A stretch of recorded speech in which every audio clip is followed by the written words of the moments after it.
me! And now a history of Earth. Millions of years ago, the Lord God summoned the Big Bang, that expanded the universe to an infinite distance. Amidst those planets he created, he deemed one to be known as Earth. There he placed two monkeys known as Adam and Eve.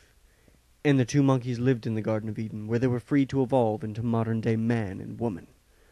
When they finished the evolutionary process, they began using dinosaurs as a form of transportation.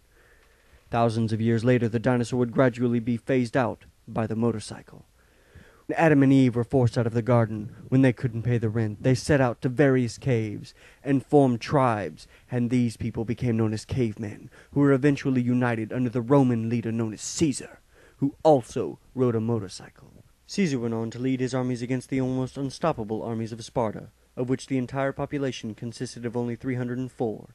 300 massively sexy men, and 4 horribly unattractive women. I mean, why do you think they'd fight all the time, and then choose to die horrible deaths fighting elephants? The very elephants who would go on to form the Republican Party, on which Abraham Lincoln would ride as he freed black people from the oppression of work with things like welfare and food stamps.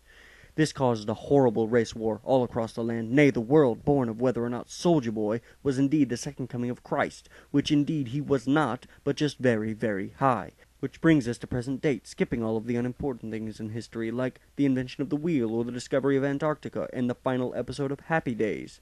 What lies in the future for this great, flat, spinning disc teetering on the back of a pointy-shelled turtle? We may never know. It's a great mystery that only Jack Bauer can solve.